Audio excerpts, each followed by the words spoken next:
Can I get a hallelujah? Hallelujah. Amen. That's good worship right there. That's good stuff. I heard about two ladies who met for the first time after graduating high school together. One lady said to the other, she said, have you managed to have a successful life? And the other lady said, yes. She said, I've been married 4 times. The first lady says, how does being married 4 times make you successful? The second lady said, my first marriage was to a millionaire. My second marriage was to an actor in showbiz. My third marriage was to a preacher. And my fourth marriage was to an undertaker. The lady says, well, I don't understand that. And then the other lady says, well, my philosophy is this. 1 for the money, 2 for the show, 3 to get ready, and 4 to go.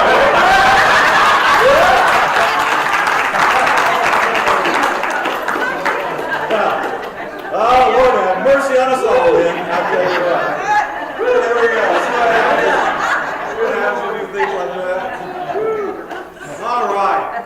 How many of y'all have ever watched the primetime show, Desperate Housewives? Anybody ever watch that? Me neither. I haven't seen it yet. Yeah. Some of y'all say, well, but I don't want to let anybody know. Y'all know you like hook on it and stuff like that and go through it. But Desperate Housewives is a television show which depicted our society with schemes and complex family problems and temptations. It's just got everything. What's it called? Historia Lane or something like that? Historical Lane or Historia? I don't know what the lane is called. What is it called? Mysteria Lane. I call it Hysterical Lane. Because everything, listen, if any neighborhood in our country ever went through everything they go through, they'd shut that place down. It is terrible what these people go through this. You listen, when we left Joseph last time, Joseph had been thrown into the pit. He'd been thrown in the pit by Reuben, but he was raised out of the pit by Judah. By praise, amen. Somebody was listening, praise God for you. All right. He was raised out of the pit by praise, and then he was sold by his brothers to the Ishmaelites at this time as a slave, and he was on his way to Egypt. Now, in Egypt, we learned that he was sold to Potiphar as a slave in his house. And I want to stop right there, and I want to go back just a little bit. How did he get in the pit? How did he get in the pit? Well, we knew Reuben threw him in the pit, but how did he really get into the pit? Well, I've kind of thought about this more this week, and kind of pondered on it a little bit. He got in the pit because he dared to share his dreams with others. That's really what happened. He got himself into the pit because he dared to share his dream with his brothers, and his brothers were jealous of him. He was Dad's favorite. He was God's favorite. He was the only coat that had many colors, and they were jealous of him. And listen, jealousy is a dangerous thing, church. Jealousy is a dangerous thing. It's treacherous. It's a word akin to envy and hate and covetousness and deceit. It's the very factor that drives Joseph to the pit. Because when they saw him coming, they said, oh, there's that brother of ours. Look at him flaunting his coat of many colors. Look what he's doing. They were jealous of him. And remember, he'd already told them a dream that one day they were all going to bow down to him. I wouldn't recommend doing that to your family, because you'll find yourself in the pit if you do. You see, that's what happened. You got to be very careful about telling everybody where you're going. You really got to watch about telling everybody where you're going. Be very careful about telling everybody your dream, because there are many people around you who do not have your best interest at heart. There are people around you that don't have your best interest at heart, don't have what's good for you in their heart. There are a lot of people that aren't going anywhere, that know they aren't going anywhere, and they don't intend on going anywhere, and they've made a deliberate and calculated and premeditated decision that they aren't going anywhere, and nobody's planned to go anywhere with them. Amen? Did y'all catch that? Amen. Amen. Amen. Well, here's the thing. Because they're not going anywhere, and because they know they aren't going anywhere, and because they don't intend to go anywhere, they don't want you to go anywhere either. Yeah. They don't want you to go anywhere either. And so people are not happy when you start talking about your dreams. When you start talking about, you know what, God laid on my heart to write a book. Oh, you can never do that. You can never do that. Or God lays on your heart that you're going to start a business, or you're going to do this. You've gone to move here, and you've got a lot of people around you that you really thought would have patted you on the back. You thought they would have encouraged you. They thought they would have lifted you up. They would have said, you know what, there's nothing you can't do with God. You can go through and you can do that. But there are people out there that don't want to say that to you because they don't want to see you get ahead. and say, you know what, I'm with you. Go ahead, we can do that. I got your back, Jack. They have done things like this, but they don't. They don't. Because a lot of people don't want nothing out of life. They don't want anything out of life. They don't want you to have anything out of life. So you got to be very careful who you share your dreams with. And if what I'm saying to you today doesn't make sense, there are two things that I want you to know, and it's this. I need you to get a dream, and I need you to keep living that dream. All right? You need to get a dream, and you need to keep living that dream. Rather than being down about the way things are in your life. Anybody ever been down in the mully grubs? That's what my mom called it, the mully grubs. Been down, and instead of being down about the way things are going in your life, just remember that you can be in the pit one day and in the palace the next. Can I get an amen? Amen. Listen, you can be in the pit one day and in the next. I said it doesn't make a difference what's going on in your life today. I dare you to stay in the hands of the Lord, and I dare you to keep on trusting the Lord, because with God you can be in the pit one day and you can be in the palace on the next day. Listen, with God you can be the ugly duckling one day and the prom queen the next day. With God you can be the janitor one day and you can be the CEO of the company the next day. I'm telling you this, church, with God you can be the salesman on one day, and on the next day you can own the company. With God all things are possible. All things are possible with God. You know what's encouraging is I studied Joseph and seeing Joseph to realize that we don't have to know how God's plan is going to work out in order to know that it's going to work out. I don't have to know how it's going to work out. I just know that it is going to work out. That God's going to make it happen in my life. That it is going to. Now, God, I don't need to know the step-by-step process that you're going to go through in my life. I just need to be faithful in knowing that you're going to make me get there.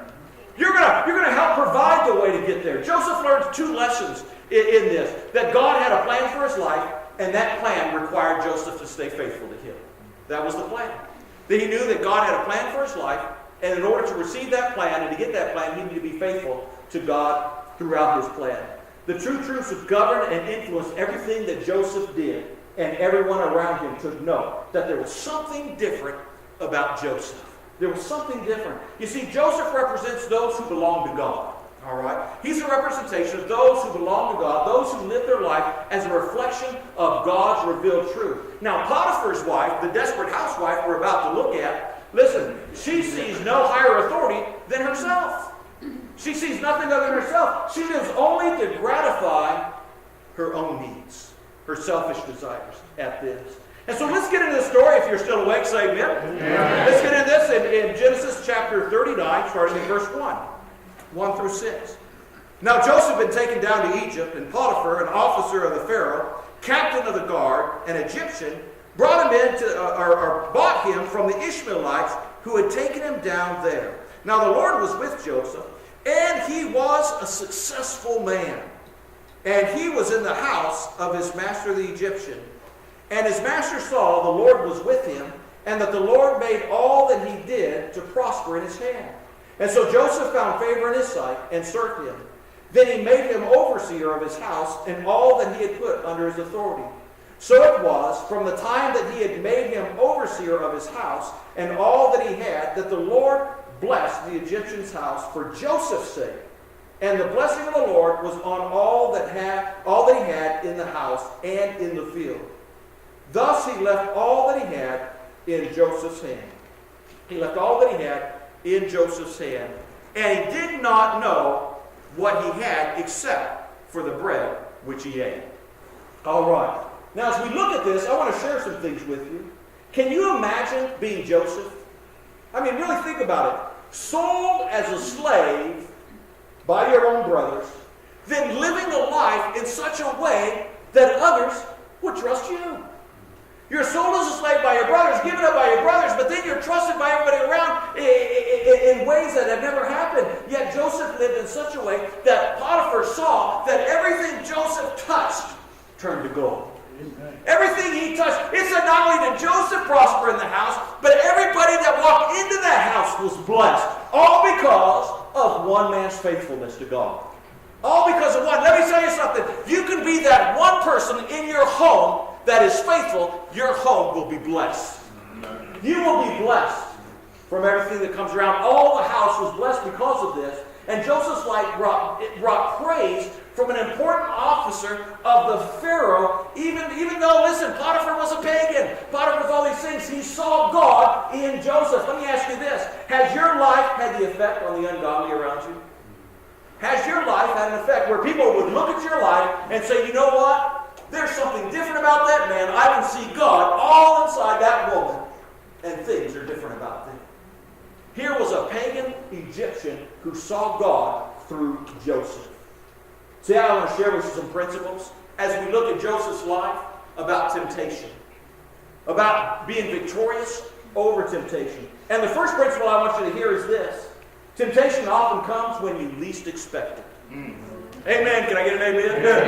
Yeah, I just preached to everyone, didn't I? Listen, it comes when you least expect it. Look what it says in chapter 39, verses 6 and 7. Now Joseph was, he's a man after my own. Look at it. Now Joseph was handsome in form and appearance. Amen? Yeah! Yeah, me and Joseph have a lot in common.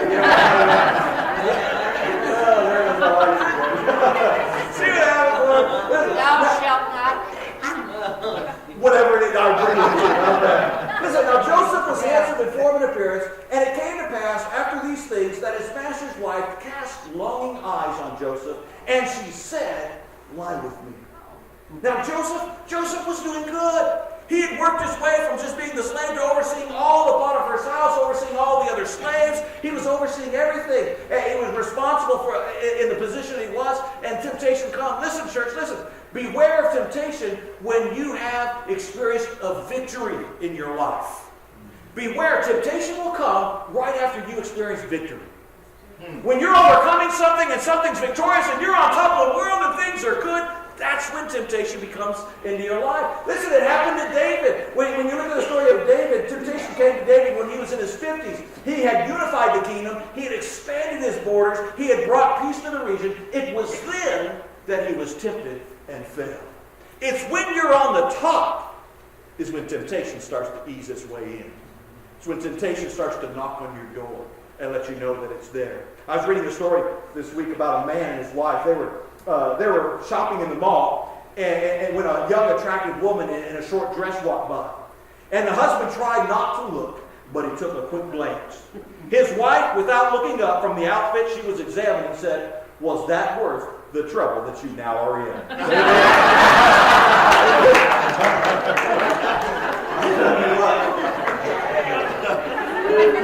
Yeah, been there, done that. Woo, Lord have mercy. Listen. In the Hebrew, they have a wonderful way of telling what Potiphar's wife did. It literally says this in the Hebrew, that she lifted up her eyes at Joseph. That she lifted up her eyes. The Living Bible says this, that she made eyes at him. Y'all know what I'm talking about through this. Yeah. She gave him that look. All right? She gave him that look. But listen, if Joseph had not picked up on the look, because some people are just kind of ignorant to those kind of things, and they don't pay attention. If he had not picked up on the look, she made it pretty clear with her words. She said, come lie with me. And so if the look didn't understand it, well, these words were pretty plain, weren't they? She said, come lie with me. Now, I was first reading that, I said, all right, the sky is blue, or the sky is green, something like that, lying like that, but she's talking about a different kind of lying, all right? That's going on in here. Now, Joseph could have just gave in, couldn't he? He was saying, you know what? She's in the house, I'm in the house. He could have gave in, he could have slept with his woman. Perhaps he could have tried to justify it and say, you know what? Bad things are always happening to me. Why in the heck should I try to be good? Why should I do good? Why should I always be faithful? Because every time I am, bad things happen. So you know what? I was sold into slavery by my brothers. I'm a slave to Potiphar. So why not just justify it and go ahead and sow his wild oats? Listen, it doesn't matter that she was lonely, attractive, or available, or anything else. Wrong is always wrong no matter what. There is no right way to do the wrong thing, church. Never is. You see, perhaps we need to stop for a moment and establish one truth. It's not a sin to be tempted. Let me clarify that to you. It is not a sin to be tempted. Many Christians have felt needless guilt because they've been tempted and they've equated temptation with sin. The sin is yielding to the temptation. Amen. That's where the sin's at. It's when you yield to temptation, not just being tempted. Temptation is a sign that we live in a fallen world. All right? It's a sign that you and I live in a world that has come apart. It is not the temptation that matters. It's how you and I respond when temptation comes our way. And so here, temptation often comes when you least expect it. When you're on top and things are going good and you think you've got the world by the tail, that's when temptation's going to come into your life. And so you need to be on guard for that when it comes, because it's going to lead to death if you fall into that. And that's what we see later on throughout the Scriptures. Well, the second principle is this. Temptation always tries to make sin look acceptable. Amen?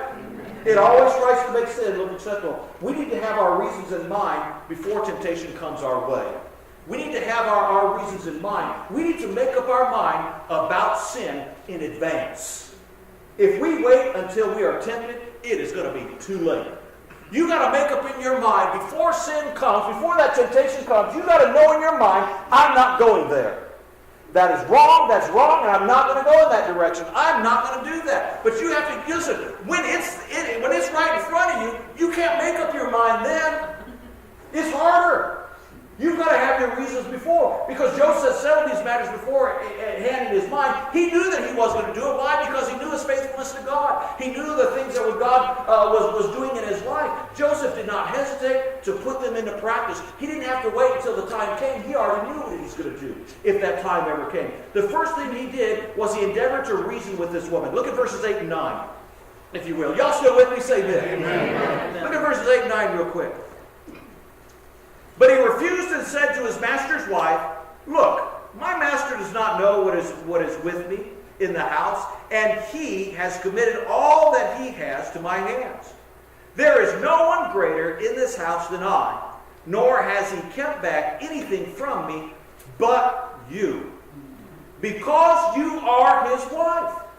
How then can I do this great wickedness and sin against who? God. You see, he already knew in his mind. He had already reasoned in his mind. When she came, she said, I can't do this because God said no. All right? It was already established in his mind to do this. Joseph knew that his character and his reputation and the trust that he had been given was at stake here. It was all at stake. You see, he did not see this as some harmless act, but he saw it as a sin against his God. You see, for Joseph to violate the Lord's will in this matter would certainly damage his testimony. It would damage his life. It would damage his testimony among the Egyptians. It would damage his trust with God. It would destroy his witness. It would undermine everything that he had been given at this point. You know, we can always find some way to rationalize or make excuses if you want to yield to temptation. We're the best at that. We're really good at rationalizing our sin away. You say, you know what? It's just once. What's the big deal? It's just a little bit. What's the big deal? I don't see what you're making a big commotion about. It's not that much. It's not like I killed somebody. You know, you see how we start rationing away our sin? In addition, he saw that sin was something that was harmful to other human beings. That others would be hurt by that. Listen, there are people who trust us. Listen to me. There are people who trust us not to yield to temptation. Our children, our marriage partners, our fellow Christians, last but not least, our watching friends who don't know Jesus are watching to see what you'll do when temptation comes. You see, it's one of those things. Temptation always tries to make sin look good, to make it look acceptable. Why? Because if it didn't, you wouldn't be tempted. You wouldn't be tempted. If I brought you some, well, you might like that. If I brought you some tofu, makes me hungry. Or if I brought you some Deluxe Heinz chocolate cake, which one do you think might tempt you a little bit more? The tofu? I'm not thinking so. Just the name of it grosses me out. I'll tell you that. See, I can't take that. The third thing is this. To be victorious over temptation, we will have to avoid known areas of temptation. We have to avoid known areas of temptation. The temptation was strong because it came to Joseph repeatedly. Joseph refuses her advances 4 times. Can you imagine that? This woman wouldn't give up. 4 4 times she kept doing this. You're trying to seduce me, Mrs. Robinson. Yeah, you got that, the graduate? Yeah, there you go. That's what was going on. 4 times she came, and 4 times he said, Joseph, come on, let's do this. Come on and lie with me. Her request, which sought to bring the two in closer contact, he refused. Look at verse 10. Look what it says. So it was, as she spoke to Joseph day by day. You know what? Sometimes temptation tries to wear you down. Amen? Sometimes it tries to wear you down and say, well, you just give in. You just get it kind of nags at you. You know what I'm talking about? It kind of just nags at you at this point. So it was that he spoke day by day that he did not heed her to lie with her or to be with her. Not only did Joseph consistently refuse the invitation of Potiphar's wife, but he eventually refused to even be around her. What wisdom we see in his actions. If you want to avoid sin, stay away from the people and the places and the things that will entice you to sin. Can I get an amen on that? That's it. Stay away from that. If you know that place is bad, don't go to that place. If you know that person is bad for you, don't go hanging around with that person. You see, the problem is we flirt around with it too much. We think, I can handle this. It's only one time. I can handle these people. I'm bringing a godly influence into these people. I'm doing this and all these kind of things. But what happens is the temptation becomes more than you can handle, and it overcomes you. And you fall, and you say, how did I fall? Because you were in the wrong place. You shouldn't have been there. You shouldn't have been there. Someone said this: temptation is like a telemarketer. It comes to us when it's least convenient. It comes back again and again. It keeps pushing even after you say no. And it makes what it is selling sound great, but there's always a catch to it. Amen? Yeah. That's the way it is. To be victorious over temptation, we will have to avoid known areas of temptation. Stay out of that. You know, if it's alcohol, stay away from those places. If it's drugs, stay away from those people and those things. If it's a sexual temptation, stay away from things that are going to cause that. You are the one that has to reason and check yourself to make sure you don't go to those places. And that's what Joseph said. Joseph said, you know what? I ain't going to come in here anymore, because every time I come in here, you pull this same stuff. I'm not going to come around you anymore. Principle 4 is this. To be victorious over temptation, you may have to literally remove yourself. Joseph had the good sense to flee from temptation. Look what it says in verse 11 and 12. Joseph had to get away from this woman, I'm telling you that. But it happened about this time when Joseph went to the house to do his work, and none of the men of the house was inside, that she caught him by his garment, saying, lie with me. But he left his garment in her hand and fled and ran outside. I like the way King James Version phrases this. King James says this: He left his garment in her hand and fled and got himself out. And got himself out. Listen, are y'all still with me? Amen. Nobody else was going to get him out of that situation. He had to get himself out of that. Listen to me, church. Sometimes you got to get yourself out of there. Don't wait for somebody else to come and try to get you out of debt. Don't wait for somebody else to try to get you out of your addiction. Don't wait for somebody else. Sometimes you got to stand up and you got to get yourself out of that situation. You got to get yourself out of debt. You got to get yourself out of the addiction. You got to get yourself out of these things. That means standing up and saying no to those things that are coming against you. You've got to do it. Joseph said, I've had enough of this, and the only way that I can do is to get myself out of here. He got himself out of there. She caught a hold of him and took his coat. Listen, when it comes to temptation, it wasn't a time to pray. Joseph didn't say, she grabbed a hold of him and said, lie with me. Joseph said, let me pray about this.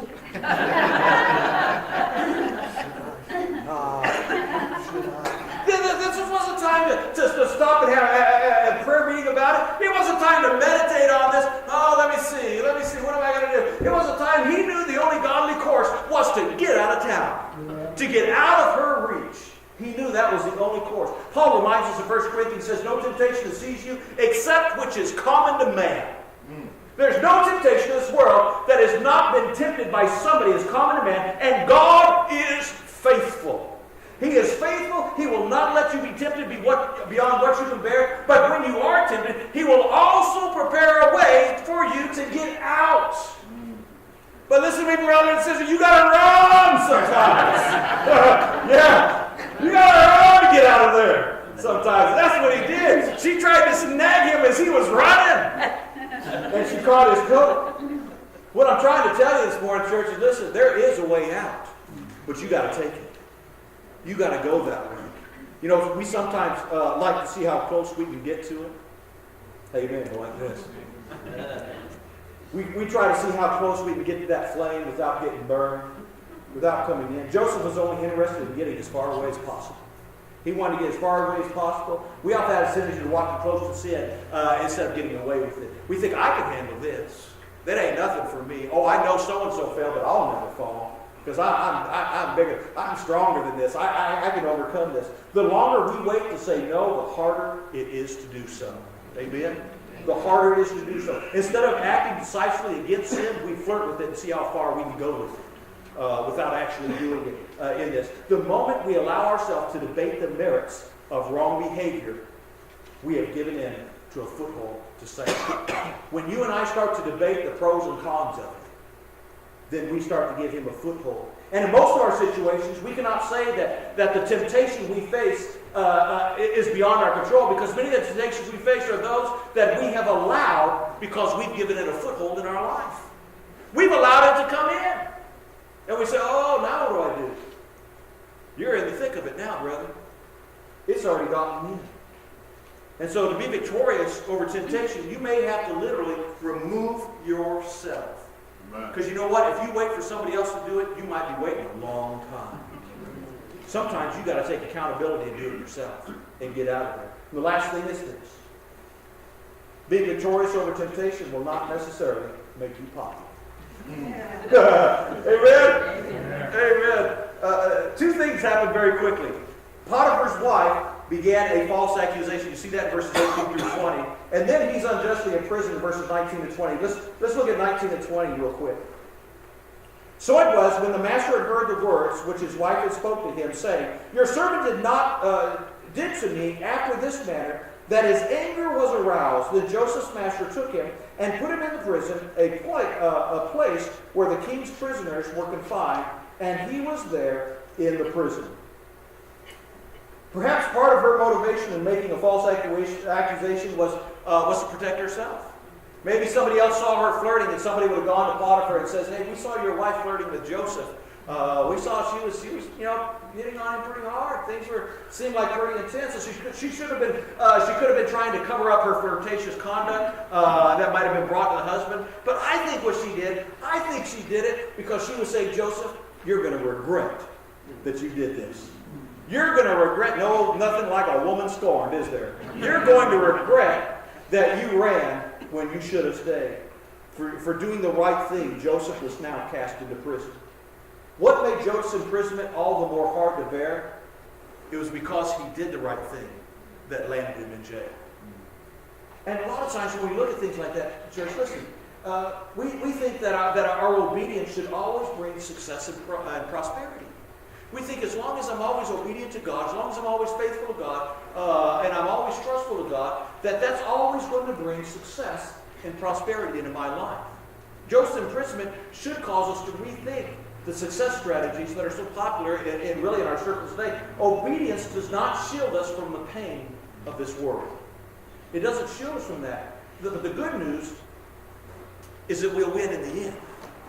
You see, with Joseph, these were all... Listen, I believe this. If Joseph would have stayed in Potiphar's house, he would have never been in the prison to hear the dream of the butler and the baker. And if he had not heard the dream of the butler and the baker and interpreted the dream of the butler and the baker, he'd have never got to Pharaoh's court. And if he'd have never got to Pharaoh's court, he'd have never become second to Egypt. Even if he wouldn't have become second to Egypt, he would not have been able to save all of Israel. Yeah. And so even though Joseph says, well, here we go again. I just was doing what was right. I was minding God. I was faithful. I was doing everything right. And here I find myself in the prison again. Listen to me, church. Listen. C.S. Lewis said this: no man knows how bad he is until he has tried to be good. Perhaps this morning there have been times you were not victorious over temptation. It's come your way and you've yielded to it. And you feel the shame of your past failures because of this. Joseph stood in a time of temptation, but you say, I didn't. I fail. Because of my past failures, we're tempted to give up in our efforts of living a good life and doing things.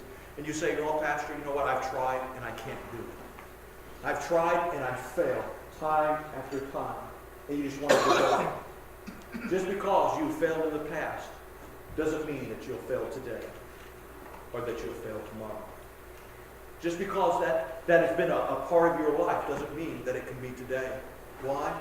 Because today you might be in the pit, but tomorrow you might be in the palace.